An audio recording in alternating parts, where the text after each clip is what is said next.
Assalamualaikum warahmatullahi wabarakatuh. Pemirsa, kini ya ada babak baru antara 212 dengan Ahok ya. Jadi 212 dan Ahok memasuki babak baru. Mujahid 212 menolak pemindahan ibu kota dari Jakarta ke Kalimantan Timur.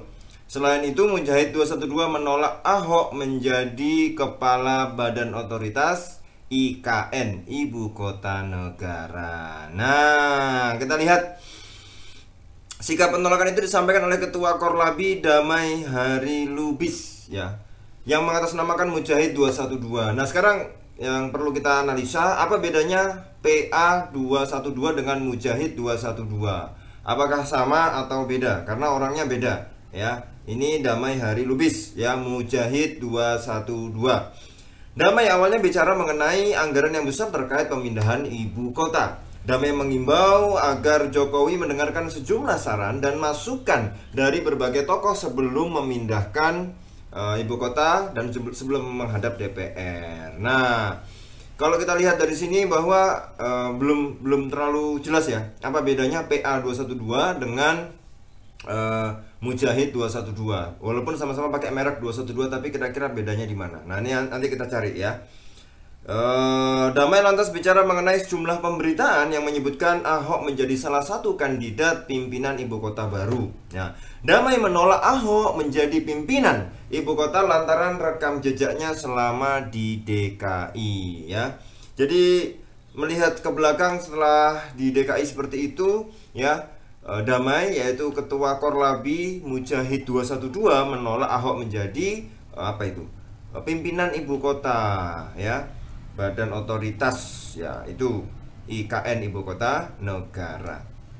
Nah, menurut Damai bahwa ada sesuatu yang karakter dan kepercayaan terhadap Ahok yang mungkin harus dipertanyakan kembali, karena menurut Damai kepercayaan ini penting dalam pengelolaan ibu kota. Nah, itu ya. Itu yang kita lihat.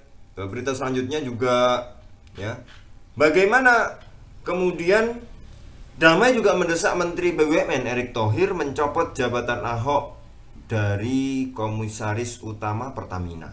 Jadi tadi awalnya mempertanyakan ibu kota pindah. Terus yang kedua mempertanyakan ya, menolak Ahok untuk jadi badan itu tadi ya, ibu kota negara tadi, ketua untuk penyelenggaraan ibu kota negara ya, IKN ya. Terus sekarang minta lagi untuk dicopot dari Komisaris Utama Pertamina ya, itu ya. Kita lihat ya, kami nyatakan kami menolak Ahok tidak terbatas CEO IKN Ibu Kota Negara, melainkan juga termasuk minta agar Erick Thohir mencopot Ahok dari posisi Komisaris Pertamina ya. Damai menyampaikan penolakan pemindahan ibu kota Republik Indonesia dari Jakarta Kalimantan Timur ya. Dia mengatakan pembangunan ibu kota baru akan menghabiskan anggaran yang besar ya, seperti itu. Tapi ya kita lihat juga ternyata bukan hanya itu. Nah, kalau kita lihat dari sisi lainnya ya, kita kalau misalnya berita juga harus ada dua sisi ya, cover both sides news. Nah, ini ya, jadi tanggapan dari pihak yang sebelahnya bagaimana. Kalau kita lihat dari PDIP sebagai partai tempat Ahok bernaung membela kadernya itu, PDIP menilai wajar apabila Presiden Joko Widodo Jokowi menunjuk Ahok sebagai kepala Badan Otoritas, kepala BO Badan Otoritas IKN Ibu Kota Negara, karena pernah bekerja sama sewaktu di Pemprov DKI Jakarta. Karena kita ini bergerak pada negara hukum ya, bicarakan pertama harus ada aspek legalitas formalnya lengkap. Kedua, kita bicara tentang kompetensi orang. Kalau kita mau tugaskan seseorang untuk mengerjakan sesuatu kan harus dilihat dari sisi kompetensi, kemudian kapasitas, kapabilitas, itu harus dihitung, kata Ketua DPP PDIP Komarudin Watubun kepada wartawan. Artinya memang PDIP lebih percaya untuk menangani sebagai kepala Badan Otoritas Ibu Kota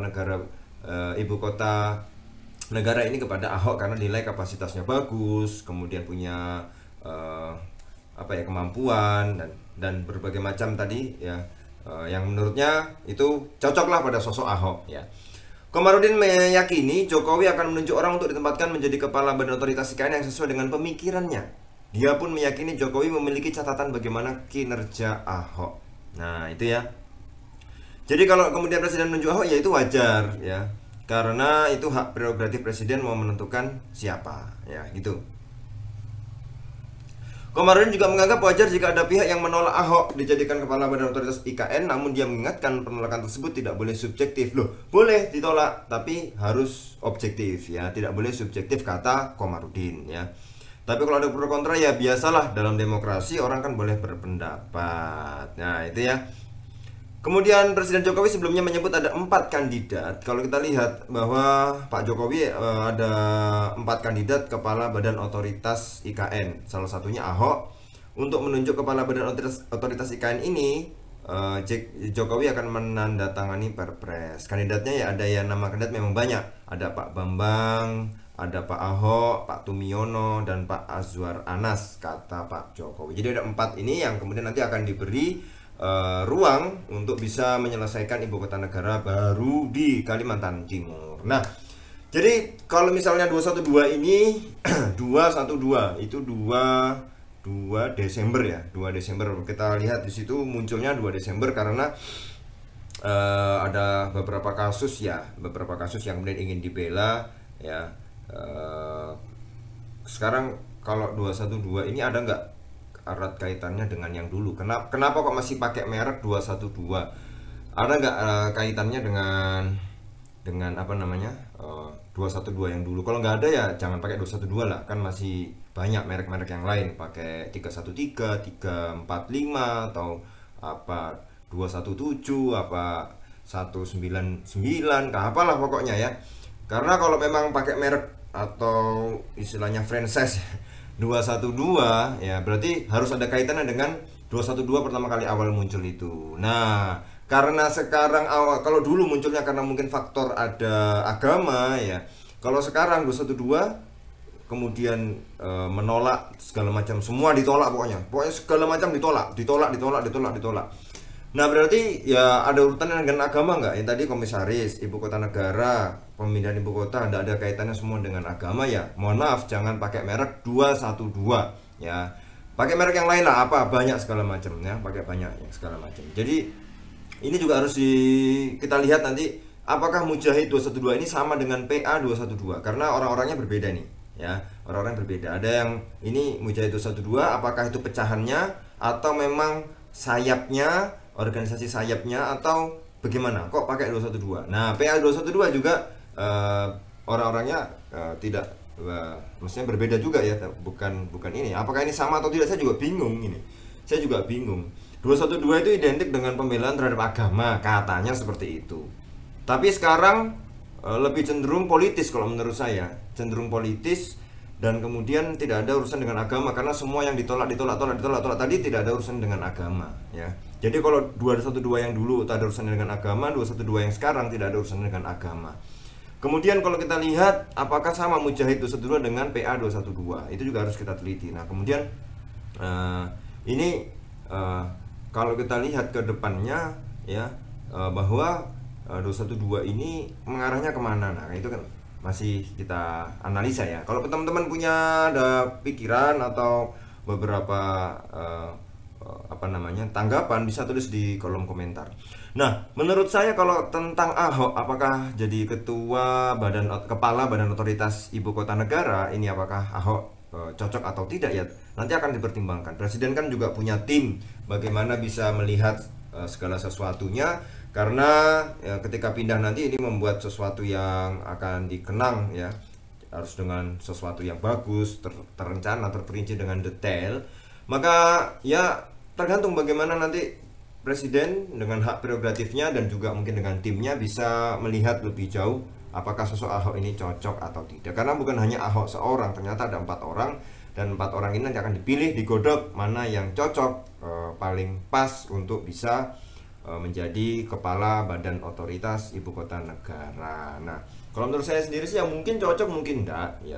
Kalau mungkin sekarang di komisaris utama Pertamina mungkin lebih bisa berkontribusi lebih banyak ya, mungkin di situ saja. Atau mungkin ternyata lebih cocok di sana ya, di sana saja. Tapi ya, intinya adalah bagaimana pemindahan ibu kota baru itu harus terencana secara detail, harus terencana secara terperinci. Karena segala macam apapun saja itu harus bisa menjadi pertimbangan-pertimbangan, misalnya tentang tata kota, tentang lalu lintas, tentang banjir, ya di sekitar juga ada hutan, bagaimana hutan itu tetap bisa lestari, jangan sampai hutan itu menjadi gundul, jangan sampai hutan itu menjadi rusak.